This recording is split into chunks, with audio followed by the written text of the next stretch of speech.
हाँ, देखिए हमने द्विआधारी संक्रिया के बारे में पढ़ा है, जो क्रम विनिमय होती है, साचरीय और उसका तत्समक अवयव और प्रतिलोम अवयव ये पढ़े थे हमने। और संक्रिया सारणी पढ़ी थी, और संक्रिया सारणी के आधार पर हमने तत्समक अवयव प्रतिलोम अवयव कैसे ज्ञात करते हैं वो भी बताया था। अब आज देखिए पाठ्य पुस्तक के उदाहरण है, एग्जाम्पल देखिए 11 है। वास्तविक संख्याओं के समुच्चय R में स्टार संक्रिया ये इस प्रकार परिभाषित है: A star B equal to A plus B minus A B. प्रत्येक ए बी अवयव R के लिए R वास्तविक संख्या है। यहाँ पर जो है प्रथम अवयव A जो है वो 1 के बराबर नहीं है, इसका विशेष तौर से ध्यान रखना है। पहले तो संक्रिया आपके समझ में आनी चाहिए कि संक्रिया है क्या। यहाँ पर जो संक्रिया है स्टार, वो उसका अर्थ ये है कि दोनों का योग, ए और बी का योग, यानी पहले दोनों अवयवों का योग, फिर अंतर करना है यानी माइनस दोनों अवयवों का गुणनफल। संक्रिया का अर्थ है दोनों अवयवों का योग माइनस दोनों अवयवों का गुणनफल। ठीक है, इस प्रकार पढ़ेंगे, आपके गलती नहीं होगी। दोनों अवयवों का संक्रिया को हटाना है, यानी कि स्टार संक्रिया का अर्थ है इक्वल टू दोनों अवयवों का योग माइनस दोनों अवयवों का गुणनफल।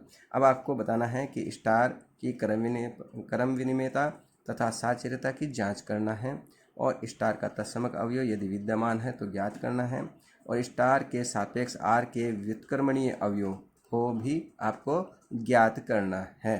ठीक है, तो सबसे पहले हम लेते हैं क्रम विनिमयता। तो पहला पॉइंट है आपके क्रम विनिमयता।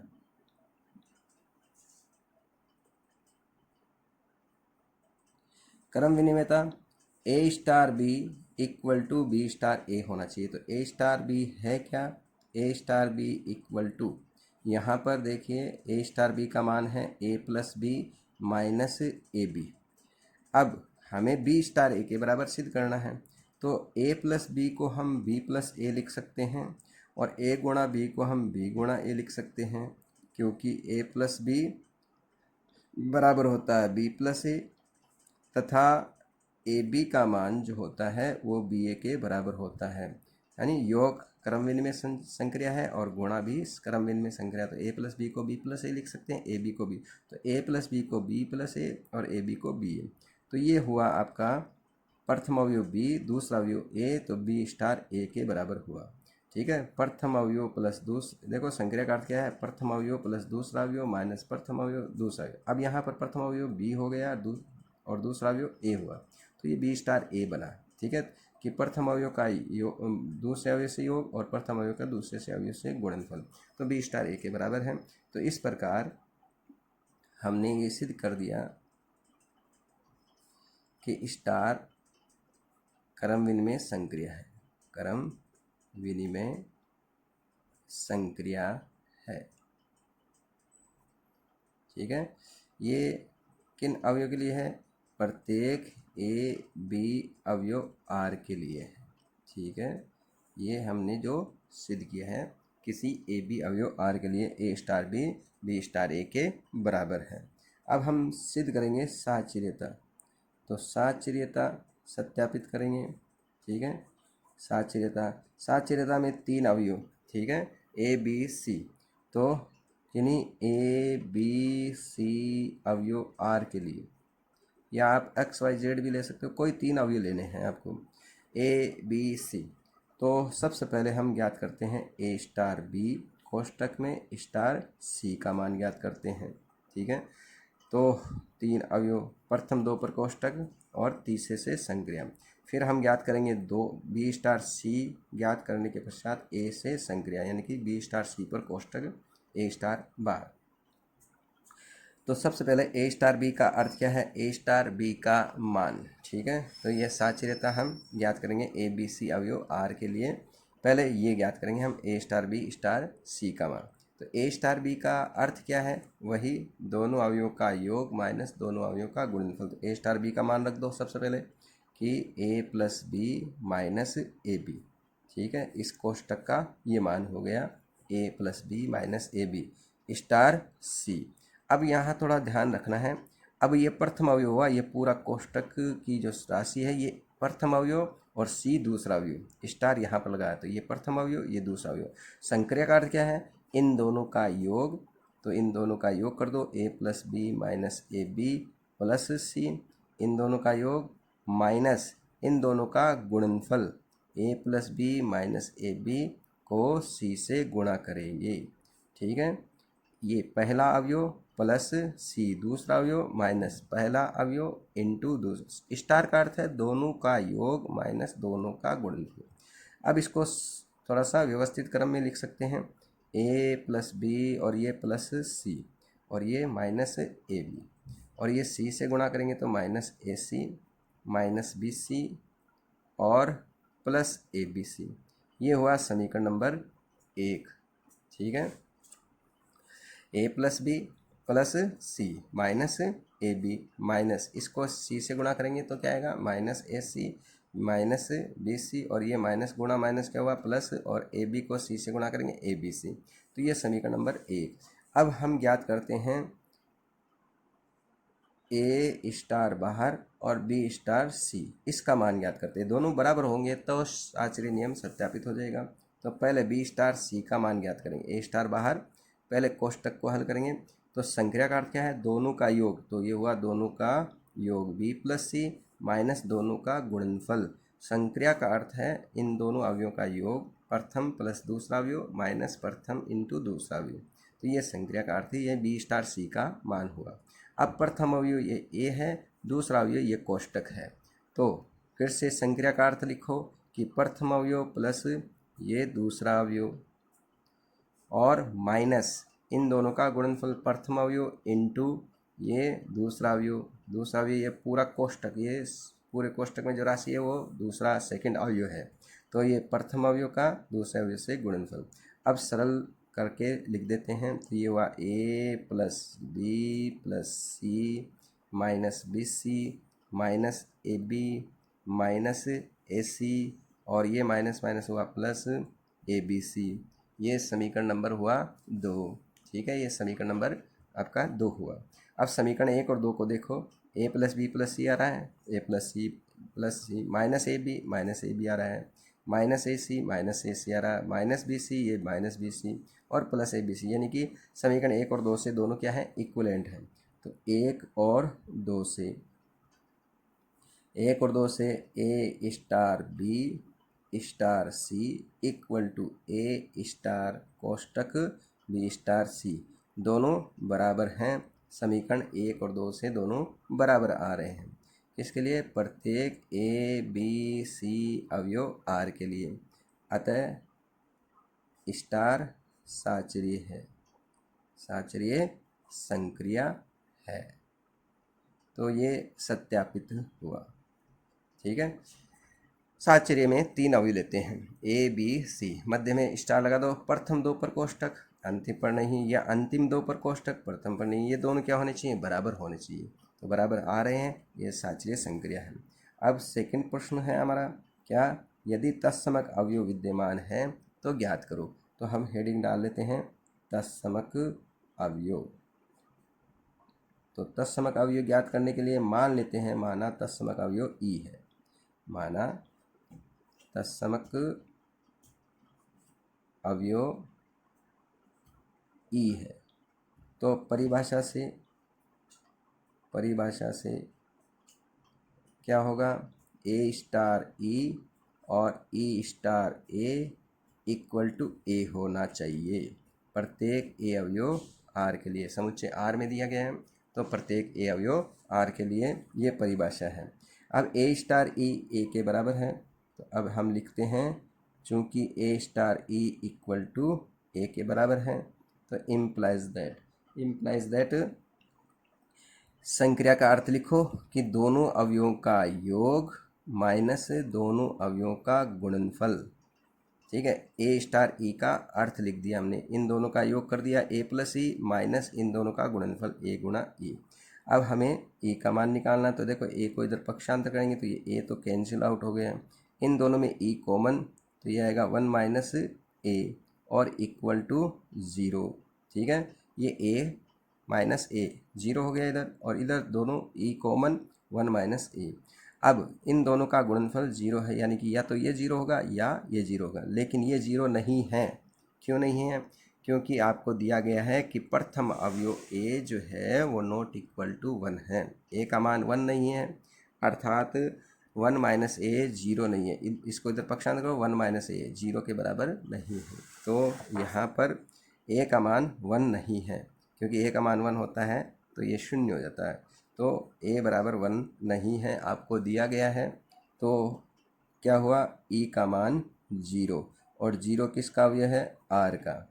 चूँकि A not equal to 1, A not equal to 1 दिया गया है, ठीक है, आपको दिया गया, तो ई अवयव है आर का, इसलिए स्टार का तत्समक कौन है, 0। तो अतः स्टार का तत्समक अवयव 0 आर में विद्यमान है। तो ये आपका प्रश्न तत्समक अवयव हुआ, ठीक है। अब हम प्रतिलोम अवयव के बारे में तीसरा प्रश्न है, प्रतिलोम अवयव ज्ञात करेंगे। प्रतिलोम अवयव, प्रतिलोम अवयव के लिए तत्समक कितना हमने ज्ञात किया है, 0, ये ध्यान रखेंगे। तो सबसे पहले मान लेते हैं, माना ए अवयव आर का प्रतिलोम अवयव,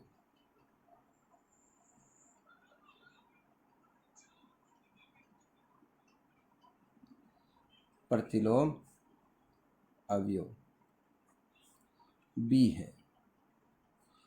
तो अगर ए का प्रतिलोम बी है तो परिभाषा के अनुसार, परिभाषा से ए का प्रतिलोम अगर बी है तो ए स्टार बी और B star A equal to E, E का मान यहाँ 0, तत्समक आना चाहिए। दो अवयवों के मध्य संक्रिया लगाने पर, तत्समक आता है, तो वो एक दूसरे के प्रतिलोम होते हैं। तो ए का प्रतिलोम बी है, इसलिए इक्वल टू तत्समक आना चाहिए, क्योंकि यहाँ ई का मान क्या है, 0 है, तत्समक अवयव क्या है, 0 है। तो परिभाषा के अनुसार अब हम ये लेते हैं ए स्टार बी इक्वल टू 0 से हम बी का मान ज्ञात करेंगे, प्रतिलोम अवयव। तो संक्रिया का अर्थ क्या है, अभी बताया, संक्रिया का अर्थ है दोनों अवयवों का योग माइनस दोनों अवयवों का गुणनफल। ए स्टार बी का मान A plus B minus A B आपको दिया गया है, इक्वल टू 0। हमें किसका मान निकालना है, बी का मान। तो ए को इधर पक्षांतर कर दो, B minus A B equal to minus A, इसमें बी कॉमन ले लो, 1 minus A equal to minus A. तो बी बराबर हुआ माइनस ए बटा 1 माइनस ए, या आप इसमें माइनस कॉमन लेते हैं तो ए माइनस 1 बनता है और माइनस माइनस प्लस, या आप कह सकते हो अंश और हर के चिन्ह चेंज कर सकते हो। इसमें माइनस उभयनिष्ठ लेते हैं तो माइनस माइनस हो जाएगा प्लस, और ये बन जाएगा ए माइनस 1, तो ए बटा ए माइनस 1 लिख सकते हैं। ये क्या अवयव आर का है, क्या है, क्यों है, चूँकि ए का मान 1 नहीं है, आपको स्टार्ट में शुरुआत में ही दिया गया है। ए का मान प्रथम अवयव जो है वो ए का मान 1 के बराबर नहीं है। अगर ये 1 होता तो 1 माइनस 1 0 हो जाता, और ये आर का अवयव वास्तविक संख्या नहीं होती, क्योंकि 0 का भाग देते हैं तो अनंत आता है। तो ए का मान 1 नहीं है, इसलिए ये वास्तविक है, अतः आर में विद्यमान है। अतः हम कह सकते हैं, अतः प्रत्येक ए अवयव आर का प्रतिलोम अवयव ए बटा ए माइनस 1 आर में विद्यमान है। तो ये आपका प्रतिलोम अवयव हुआ, ठीक है।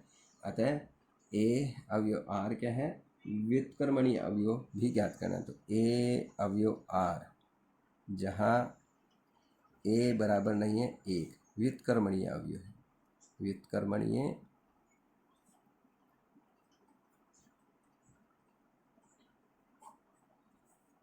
अवयव है। तो व्युत्क्रमणीय अवयव कौन है, ए का मान 1 नहीं होना चाहिए।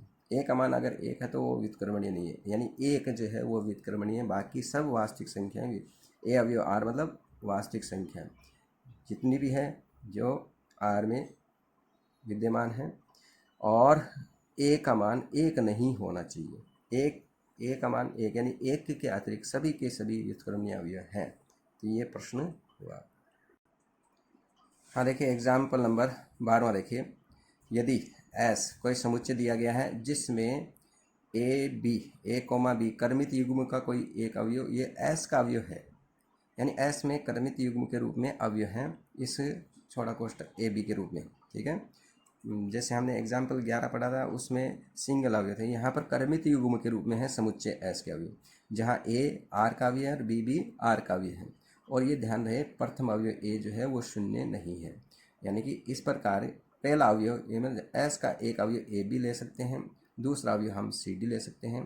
तो एस में ये संक्रिया स्टार परिभाषित दे रखी है, प्रथम अवयव ए बी, प्रथम अवयव ए बी कर्मित युग्म के रूप में है और दूसरा अवयव भी कर्मित युग्म के रूप में है सी कोमा डी, ये दिया गया है। इस संक्रिया का अर्थ क्या दिया गया है कि प्रथम अवयव का गुणा, ठीक है, ए सी कोमा प्रथम अवयव का सी से द्वितीय अवयव का इस प्रथम अवयव से गुणा बी सी प्लस ये दूसरा अवयव, तो बी सी प्लस डी।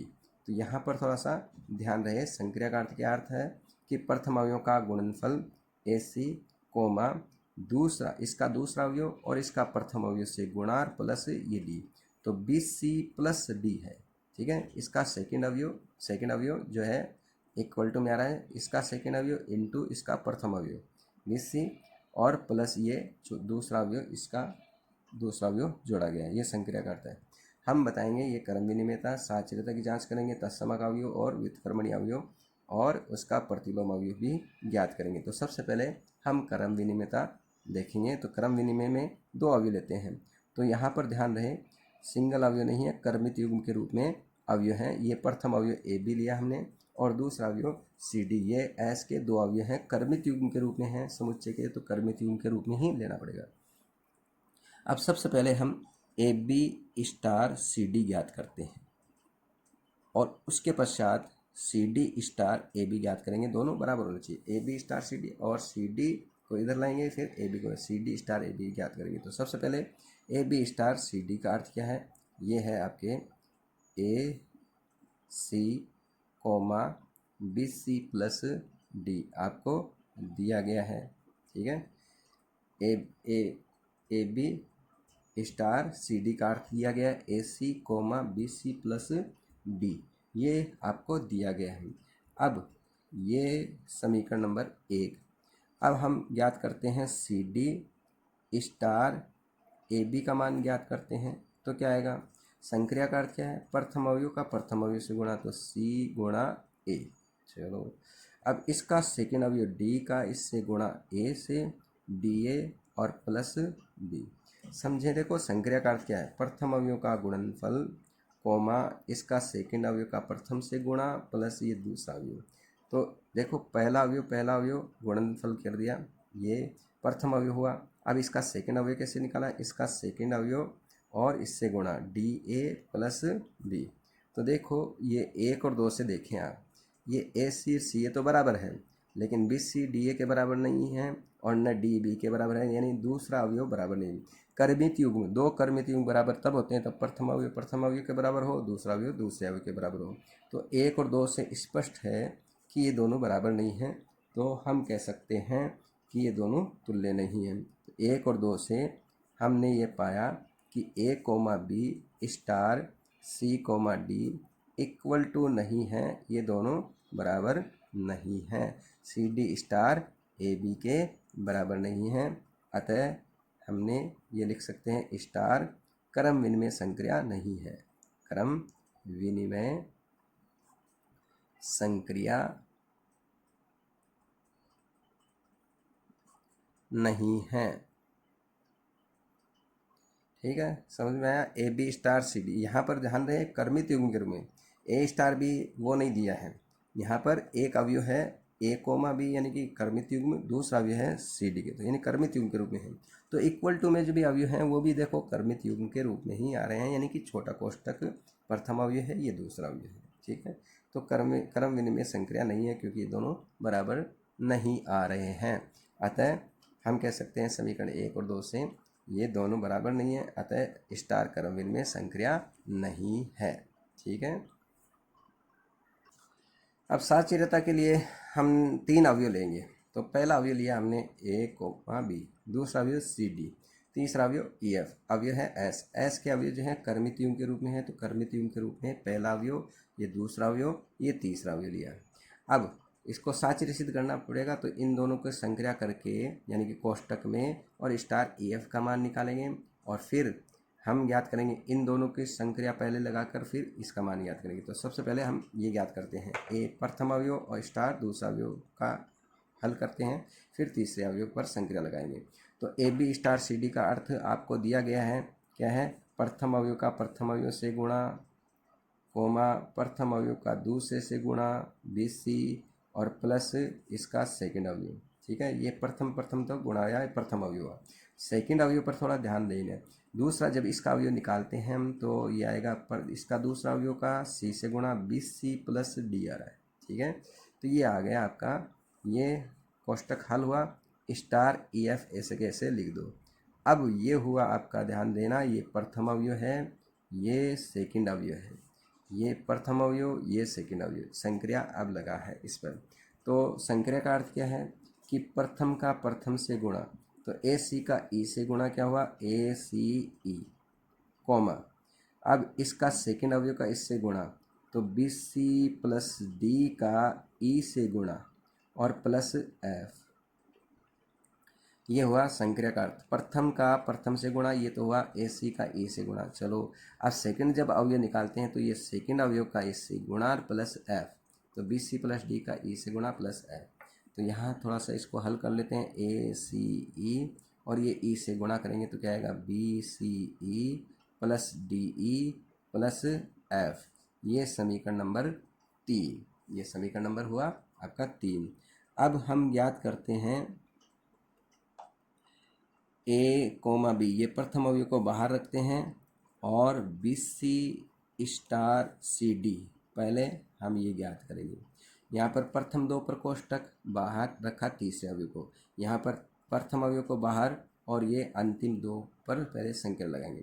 तो इसका मान निकालते हैं सबसे पहले। तो ए बी, इसको तो बाहर रखो, ए बी स्टार, ये तो ऐसे कैसे लिख दो, और इसका हल करेंगे हम, इन दोनों को हल करेंगे इस कोष्टक में। तो क्या है, संक्रिया का अर्थ क्या है, दोनों का प्रथम अवयव का गुणनफल। चलो ये तो हुआ बी सी, बी गुणा सी, ये प्रथम अवयव का गुणनफल हुआ। अब सेकंड अवयव क्या होता है, इसका सेकंड अवयव का ई एफ है, सॉरी यहाँ पर E F, A B B C और E F, A B C D.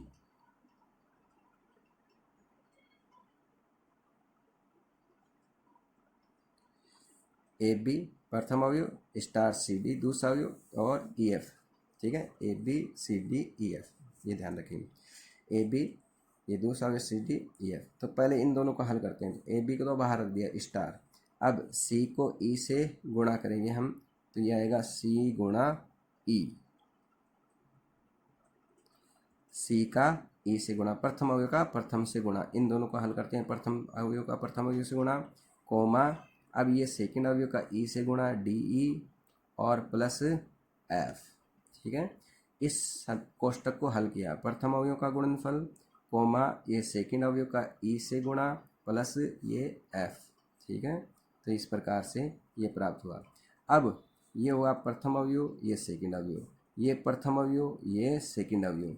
तो अब प्रथम अवयव का प्रथम अवयव से गुणा, फिर से संक्रिया लगाएंगे, तो ए को सी ई से गुणा करेंगे, ए सी ई हो गया, बी को इससे गुणा करेंगे, बी सी ई प्लस ये छोटा अवयव जोड़ेंगे, ये इसका सेकंड अवयव जोड़ेंगे, डी ई प्लस एफ।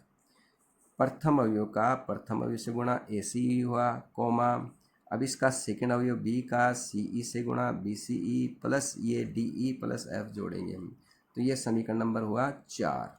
तो देखो 3 और 4 से A C E comma B C E D E plus F. तो 3 और 4 से दोनों क्या हैं, बराबर हैं। 3 और 4 से कौन बराबर हैं, ये A B star C D star E F बराबर है A B star C D star E F के बराबर है। यानी प्रथम दो पर संक्रिया लगाकर अंतिम तीसरे से संक्रिया की है, यहाँ अंतिम दो पर संक्रिया लगाकर प्रथम अवयव से संक्रिया की है, बराबर आ रहा है। अतः स्टार क्या है? स्टार साचरीय संक्रिया है, साचरीय संक्रिया है। ठीक है, तो समीकरण नंबर 3 और 4 से देखो दोनों क्या है? बराबर हैं।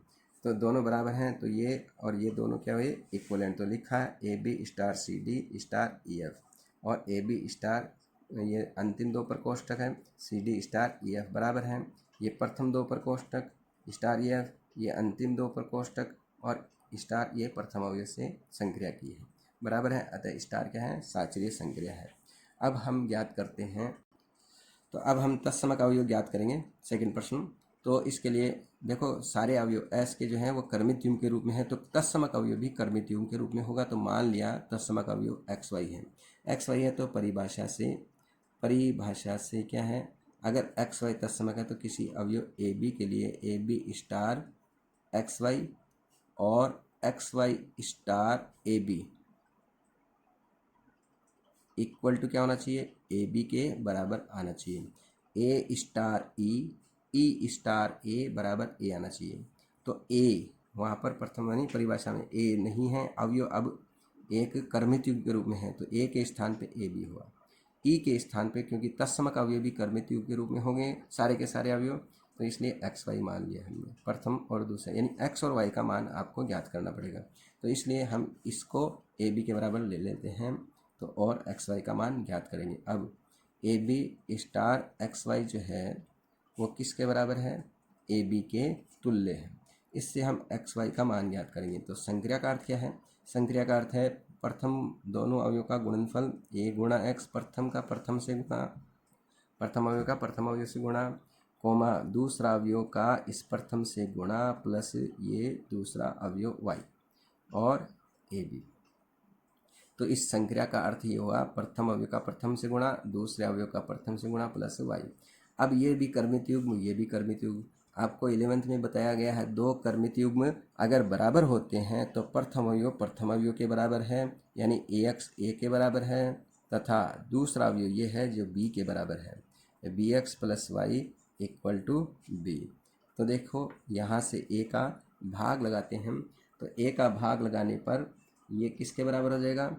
एक्स का मान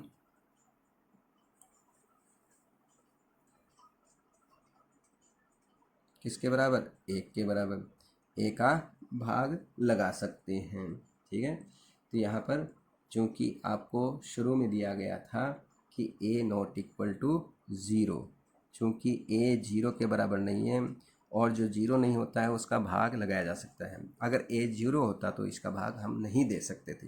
तो यहाँ ए 0 नहीं है इसलिए भाग लगा सकते हैं, तो x बराबर 1 के बराबर हुआ। x का मान 1 यहाँ रखेंगे तो तथा ये आ जाएगा आपके b गुणा 1 प्लस वाई बराबर b। तो यहाँ से ये b और ये b कैंसिल, तो y का मान क्या हुआ? 0। ये x बराबर 1 क्या r का अवयव है? क्या है। y अवयव r का अवयव है? क्या है। तो x बराबर हुआ इस प्रकार, x बराबर 1 और तथा y बराबर 0। तो x का मान 1, y बराबर 0। इस प्रकार हम कह सकते हैं 1 0 ये अवयव किसका है? s का है। प्रथम अवयव 0 नहीं होना चाहिए, यानी ए बी अवयव s का है, जबकि a नॉट इक्वल टू 0 आपको शुरू में दिया गया है, प्रश्न में दिया गया है। तो 1 0 अवयव किसका है? s। अतः हम कह सकते हैं कि स्टार का तत्समक अवयव 1 0 s में विद्यमान है।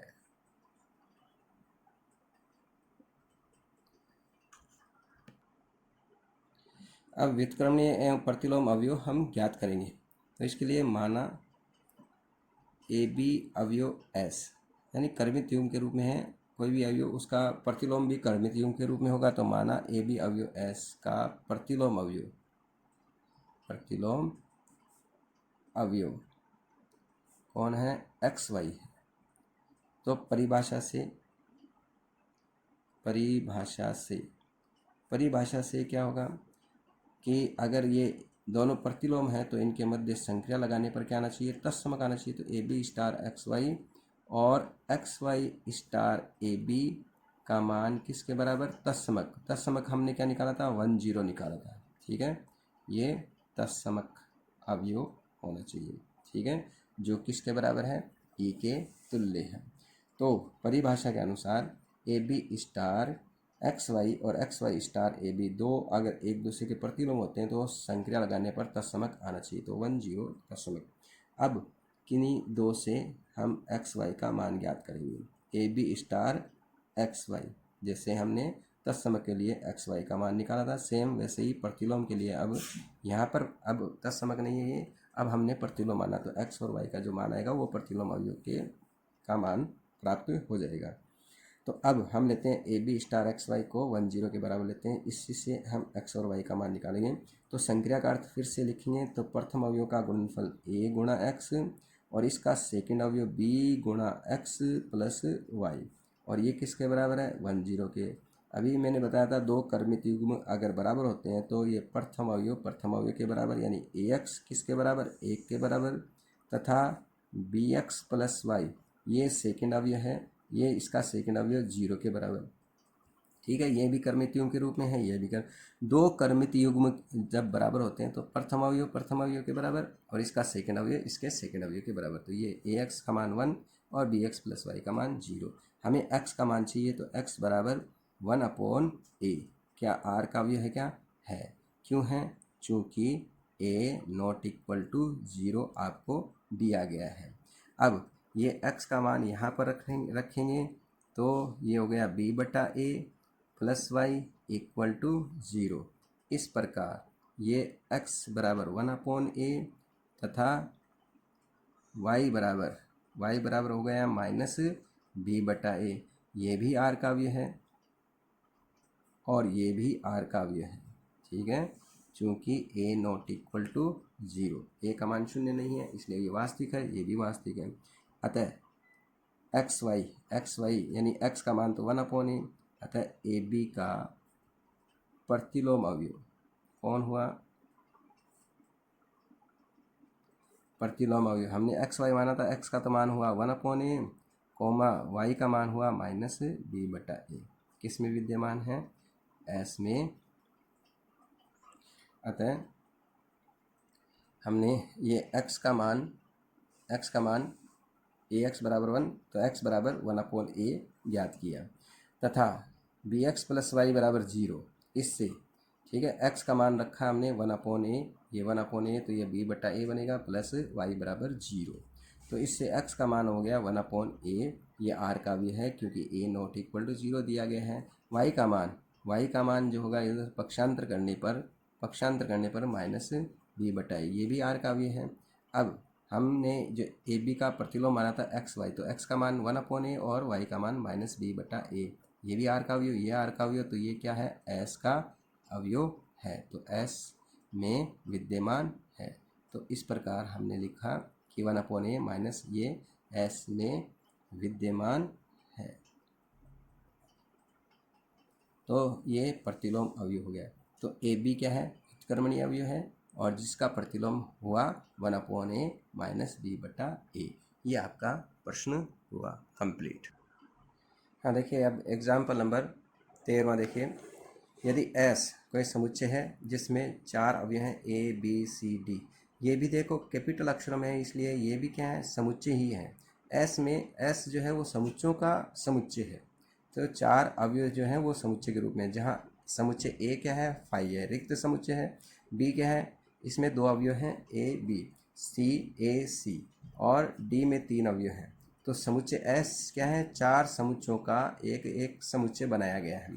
सिद्ध कीजिए कि ये संघ यूनियन S में द्विआधारी संक्रिया है, परंतु समुच्चयों का जो सर्वनिष्ठ है इंटरसेक्शन S में द्विआधारी संक्रिया नहीं है। तो यूनियन अगर द्विआधारी है तो प्रत्येक S के किन्हीं 2 अवयवों का संघ पुनः S का ही अवयव आना चाहिए। तो देखिए हम आंसर इसका देते हैं, ए यूनियन बी ज्ञात करते हैं। ए क्या है, फाई। फाई रिक्त समुच्चय में किसी समुच्चय का जो संग होता है वही समुच्चय प्राप्त होता है, यानी कि बी प्राप्त है, यानी बी के बराबर है, यानी एस इसका अवयव है। तो ए यूनियन बी एस का अवयव ही आ रहा है पुनः। इसी तरह ए यूनियन सी, फाई को सी से संग करेंगे, सी जो कि एस का अवयव है, तो ए यूनियन सी भी क्या है, एस का अवयव हुआ। ए यूनियन डी, ये ए का मान फाई यूनियन डी, तो फाई यूनियन डी भी क्या है, डी के बराबर है। रिक्त समुच्चय को किसी से संग करते हैं वही समुच्चय प्राप्त होता है, तो ये भी क्या है, एस का ही है, तो ए यूनियन डी भी क्या है, एस का भी है। अब बी यूनियन सी ज्ञात करते हैं, तो बी का मान आपको दिया गया है ए कोमा बी और सी दिया है ए कोमा सी, तो बी ये ए कोमा बी और ए सी ये समुच्चय दिया गया है। इनका संग करेंगे तो इन संग का है ए बी और सी, ये तीन अवयव हुआ, इन दोनों तीनों अवयव का सम्मिलन, मतलब ये तीनों अवयव कंबाइंड कर दिए हमने, ए बी सी। ये किसके बराबर है, डी के बराबर है। ए बी सी ये डी के बराबर है, तो ये ए बी सी डी के बराबर है, जो किसका अवयव है, एस का ही अवयव है, तो इसलिए बी यूनियन सी भी एस का अवयव है। इसी तरह बी यूनियन डी ज्ञात किया, तो ए बी ये तो बी हुआ और डी का मान ए बी सी है, तो इनका संग क्या हुआ, तो इन तीनों का संग हुआ फिर से ए बी सी, ए भी है, बी भी है और सी ये अवयव है, तो ये इक्वल टू डी के बराबर है। ये भी किसका है, अवयव है, एस का। इसी तरह सी यूनियन डी, ये सी का मान और सी समुच्चय और ये डी समुच्चय, इनका संग क्या हुआ, ए बी सी, ये तीन अवयव ये कंबाइंड कर दिए, ठीक है। दो अवयव यानी दो बार नहीं लिखते हैं, संग में एक बार, तो ए इसमें है, सी इसमें है और बी, तो ए बी सी ये डी के बराबर है, तो एस के। तो देखते हैं सभी, देखो संग A union B, A union C, A union D, B union C, B union D, C union D, सभी का संग जो है वो एस का ही अवयव प्राप्त होता है। किन एस के किन्हीं दो अवयव के लिए, तो लिखा है कि इस प्रकार प्रत्येक ए अवयव एस का और बी, प्रत्येक मतलब अब एस के सभी अवयवों का रिप्रेजेंट कर रहे हैं, ए और बी कोई भी एस के दो अवयव हो सकते हैं, तो ए और बी के एस के किन्हीं दो अवयव के लिए ए यूनियन बी भी एस का अवयव है, इसलिए यूनियन एस में द्विआधारी संक्रिया है। कहने का अर्थ है संग करने पर एस के ही अवयव प्राप्त होते हैं, ये एस के अवयव हैं, एस के अवयव का संग एस के ही अवयव प्राप्त हो रहे हैं, इसलिए संग क्या है, एस में द्विआधारी संक्रिया है। परंतु इंटरसेक्शन क्यों नहीं है, अगर नहीं है तो कोई एक उदाहरण हम देंगे। जैसे हमने लिया उदाहरण बी ये समुच्चय है और सी समुच्चय है, इनका इंटरसेक्शन लेते हैं तो इन दोनों में कॉमन अवयव कौन है, ए, और ये जो है ए, ये समुच्चय न तो ए के बराबर है, न बी के बराबर है, न सी के बराबर है, न डी के बराबर है, क्योंकि एस में कौन से अवयव हैं, चार ही अवयव हैं, तो ये अवयव एस का नहीं है, इसलिए बी एस का अवयव है, सी एस का अवयव है, परंतु बी इंटरसेक्शन सी जो है वो एस का अवयव नहीं है, इसलिए ये द्विआधारी संक्रिया नहीं है। तो ये बुक्स के सारे एग्जाम्पल हुए। अब हम आगे पढ़ेंगे, पुस्तक के क्वेश्चन जो हैं उनके बारे में अध्ययन करेंगे।